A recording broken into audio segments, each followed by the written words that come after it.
Welcome back dear students. आज हम पढ़ने वाले हैं रेफरेंस वेरिएबल के बारे में कि एक रेफरेंस वेरिएबल क्या होता है और उसको कैसे डिक्लेयर करते हैं।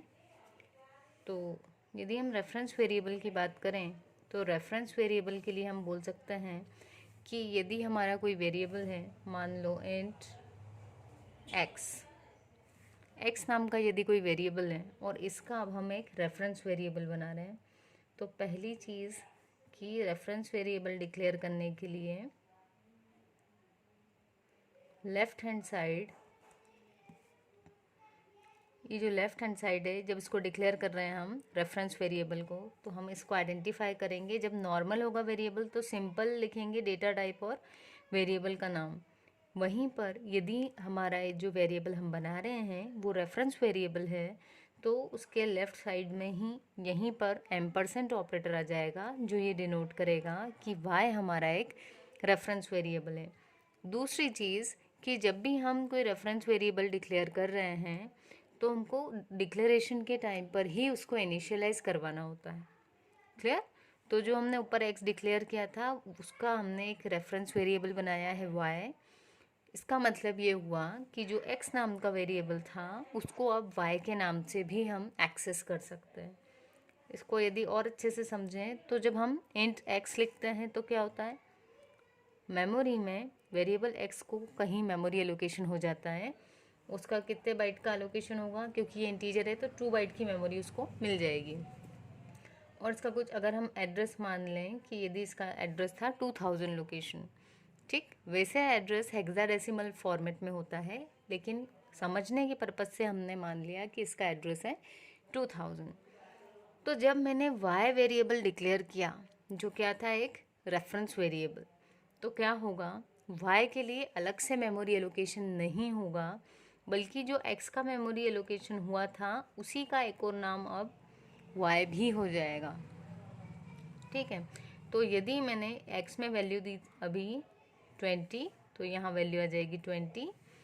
और यदि मैं प्रिंट करवाना चाहूँ y को, सी आउट y लिख दूँ, तो क्योंकि x और y एक ही लोकेशन को पॉइंट कर रहे हैं तो यहाँ पर जो आउटपुट होगा वो आएगा 20। और यदि मैं y में कुछ वैल्यू चेंज कर दूँ, मान लो y में जो भी वैल्यू थी उसको मैंने 20 से इंक्रीमेंट कर दिया, ठीक, तो अब क्या होगा, जो यहाँ पर लिखा था वो ओवर राइट हो जाएगा। 20 ऑलरेडी वैल्यू थी प्लस 20 मतलब अब जो है यहाँ पर हो जाएगी वैल्यू 40। तो y और x दोनों जिस वैल्यू को पॉइंट कर रहे हैं वो क्या रहेगी, 40। तो अब आप x को प्रिंट करवाओ या y को, एक ही बात है, क्योंकि y x का ही रेफरेंस वेरिएबल है। तो यदि मैं यहाँ x को प्रिंट करवा लूँ तो वैल्यू क्या प्रिंट होगी, 40। और यदि y को प्रिंट करवाऊँ तो भी वैल्यू 40 ही प्रिंट होगी। तो हमें ये मान के चलना है कि जो रेफरेंस वेरिएबल होता है वो जो हमने एक वेरिएबल डिक्लेयर किया है उसी की मेमोरी लोकेशन को एक्सेस करने के लिए हम यूज़ करते हैं। तो हम इसको नॉर्मली यदि मान लें तो जो y है वो हमने इस x का एक और नाम रखा है। अब हम भले उसको x के नाम से बोलें या y के नाम से, सेम मेमोरी लोकेशन पे जो डेटा है उसी डेटा को हम या तो एक्सेस कर पाएंगे, यानी हम डिस्प्ले करवाना चाहेंगे तो, या चेंजेस करना चाहेंगे तो उसी डाटा में चेंजेस परफॉर्म होंगे। ठीक है, तो यहाँ पर कुछ लोगों को एक डाउट और आ जाता है कि ये है रेफरेंस वेरिएबल और एक होता है हमारा एड्रेस ऑफ ऑपरेटर,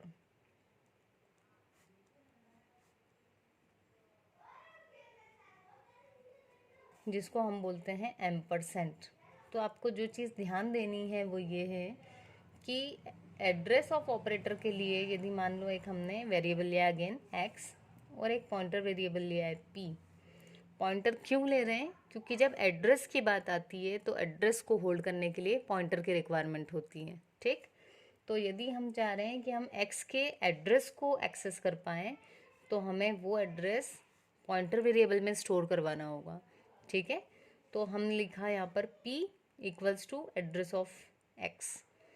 तो आपको ये ध्यान रखना है कि एड्रेस की बात जब करेंगे तो ये जो एम्परसेंट का सिंबल है वो इक्वल टू के राइट हैंड साइड आ रहा है, लेकिन रेफरेंस वेरिएबल की बात कर रहे हैं तो इक्वल्स टू के लेफ्ट हैंड साइड आ रहा है हमारा, एम्परसेंड। तो जब इस साइड एम्परसेंड है मतलब ये वेरिएबल हमारा रेफरेंस वेरिएबल है, और जब एम्परसेंड इधर है दैट मीन्स इस वेरिएबल का एड्रेस हम एक्सेस करना चाह रहे हैं। तो यदि अब हम सी आउट करवाएंगे पी को, तो ये इस एक्स का जो भी हेक्साडेसिमल एड्रेस होगा वो प्रिंट कर देगा। क्लियर? तो आई थिंक आपको रेफरेंस वेरिएबल और एड्रेस ऑफ ऑपरेटर ये दोनों समझ में आए होंगे आज।